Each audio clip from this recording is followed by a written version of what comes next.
Você sabia que durou 54 anos para ser feita a sequência mais demorada da história?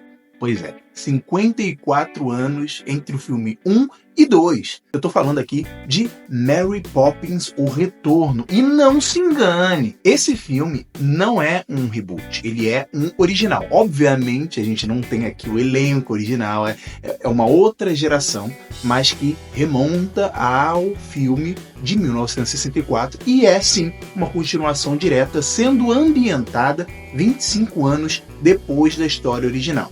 Então, apesar da gente não ter aqui o mesmo elenco, apesar de não ter aqui o mesmo pessoal, é sim uma sequência. Não é um reboot, não é um remake, não é. É uma sequência direta daquele filme. Na trama, a Mary Poppins volta para ajudar os filhos de Michael Banks, agora que já são adultos, a redescobrirem a magia e a alegria em suas vidas numa Londres da Grande Depressão. E no vídeo de hoje eu quero comentar algumas outras sequências que demoraram muito também para serem feitas. Nenhuma, é claro, demorou tanto tempo quanto Mary Poppins, mas tem umas que duraram bastante tempo e eu quero saber aqui a sua opinião também, se você viu, se você acha que demorou, enfim. Um filme muito popular dos últimos anos foi Top Gun Maverick. Eu adoro esse filme e demorou 36 anos para ele ser feito. Quer dizer, demorou 36 anos desde o primeiro filme até esse. Acontece que na época, apesar do filme ter feito um sucesso muito bom, e não existia o interesse de criar uma sequência. Anos depois, a ideia de fazer uma sequência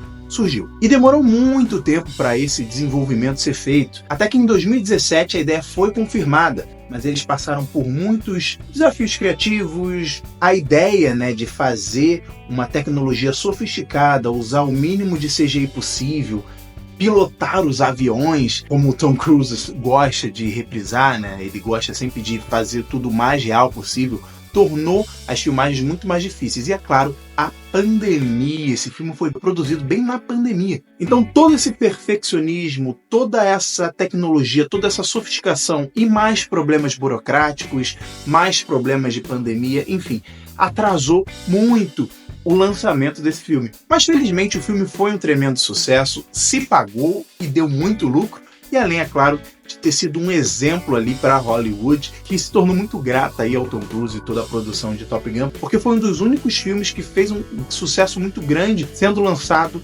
pós-pandemia, uma vez que os streamings entraram numa ascensão muito grande, e os filmes para cinema foram sendo deixados de lado. Bom, agora eu quero falar do intervalo de tempo um pouco menor, mas de uma franquia específica, que é a Marvel, Como a Marvel normalmente lança vários filmes num ano, a gente não dá muita falta dela. Mas personagens isolados, eles têm sequências bem mais espaçadas. Por exemplo, você sabia que demorou 5 anos e 6 meses para ser feito a continuação de Doutor Estranho? Pois é, o primeiro é de 2016 e o segundo foi lançado pós-Ultimato. E são vários os motivos. Por exemplo, a necessidade de integrar a história desses personagens individuais no universo maior da Marvel, faz com que ela se torne um pouco comprometida. Então o Doutor Estranho apareceu em vários outros filmes antes de ter a sua própria sequência. Ganchos que foram deixados no primeiro filme também não se concluem na continuação. Também, é claro, a pandemia que afetou o mundo inteiro e Hollywood como um todo. Mas essa não foi a continuação mais demorada da Marvel até agora. Por exemplo, o Guardiões da Galáxia do 2 pro 3 demorou 6 anos. Pois é. O segundo filme de Guardiões da Galáxia também é de 2017 e o terceiro é de 2023. Os motivos para os atrasos incluem esses que eu falei, como a integração com o universo maior da Marvel, eles apareceram em outros filmes, dos Vingadores, a própria pandemia, mas também tem a questão da demissão do James Gunn, que já ia começar a filmar em 2020. Na verdade não ia, que teve a pandemia.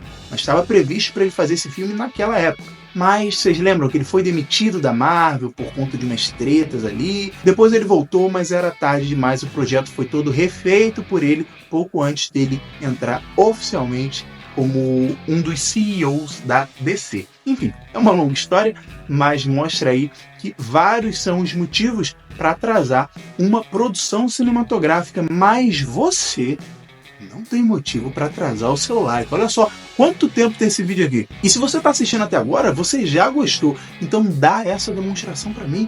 Poxa, não tem mais por que esperar 6, 7 anos, 54 anos para dar um like. Pelo amor de Deus, né? Clique em gostei. Esse aqui é A Culpa é do Roteirista. É um canal de cultura pop. Eu tô retornando a fazer os vídeos. Se você não me conhece, meu nome é Renner. Sim, Renner. Eu espero que você fique mais aqui, fique mais à vontade. Vamos comentar mais alguns filmes que demoraram muito para ser feito. Ao contrário de você, que não vai demorar para dar o like. E nem se inscrever no canal. Avatar. Esse aqui é um filme histórico, né? Foi a maior bilheteria da história durante muito tempo, obviamente sem correção monetária, né? Mas foi a maior bilheteria ali em 2009. E ao longo de mais de uma década, o James Cameron continuou trabalhando nesse universo, aprimorando toda a tecnologia 3D, a criação de Pandora para lançar o segundo filme. E foi muito tempo. Aí atravessou toda uma revolução na história do cinema. Veio a Marvel, veio a DC. A Disney comprou a Fox, que era o estúdio original de Avatar. Muita coisa aconteceu. A ascensão das redes sociais e o cara tava ali trabalhando em Avatar. Gente, ele tá há muito tempo nesse projeto. Veio a pandemia, passou e finalmente a gente pôde ver esse resultado e não dá pra dizer que o cara errou, realmente, porque o segundo filme de Avatar ultrapassou o primeiro, ultrapassou o Vingadores Ultimato em bilheteria e se tornou a maior bilheteria da história de novo. O James Cameron, cara, ele tem talento pra isso, cara. O cara fez Titanic, que era a maior bilheteria da história, se superou, se superou a si mesmo com o primeiro Avatar e com o segundo. O cara é sensacional. Então foram 13 anos de espera que felizmente se pagaram. Mas a Marvel não é a única franquia de super-herói que demora para ser feita. Afinal de contas, demorou 14 anos para a gente ver uma sequência de Os Incríveis. Afinal de contas, naquela época do primeiro filme dos Incríveis, a Pixar tinha outras prioridades. Ela sempre focou, pelo menos ali no início, em trabalhar filmes originais. Ela não fazia muitas sequências, né? Então, Procurando Nemo, Ratatouille, Up, Altas Aventuras, eram alguns dos projetos que ela estava trabalhando ali naquele período. E mesmo com um grande sucesso de Os Incríveis, eles não deram sequência. Brad Bird, o diretor, não queria fazer uma sequência também apressada. Ele queria fazer uma continuação justificada, né? Algo que fizesse sentido, uma história com um propósito. Além disso, é claro que existia uma atenção para a tecnologia em 3D. Eles queriam trazer sempre uma melhora significativa nos efeitos visuais. E foi o que aconteceu realmente quando eles finalmente lançaram a continuação de Os Incríveis. Eles retrabalharam todo o design dos personagens, ficaram com expressões e aparência muito mais moderna, uma linguagem muito mais dinâmica, e é um filme que funciona demais. É uma sequência direta do primeiro filme, começa do momento em que o primeiro acaba, já começa o segundo. É um filme muito divertido, traz temáticas ali que fazem mais sentido para uma sociedade 13 anos mais velha. E é isso aí, cara. A Pixar mais uma vez acertou. E essa é uma das franquias que, por mim, pode sempre ter um filme novo, cara. Eu gosto muito do universo de Os Incríveis. Mas me fala aí qual filme eu deixei de citar aqui. Pois é, sempre tem outros filmes e franquias, eu não tenho como falar todos, mas eu quero que você me ajude aí. Eu agradeço por você ter me acompanhado até aqui e a gente se vê no próximo vídeo. Valeu!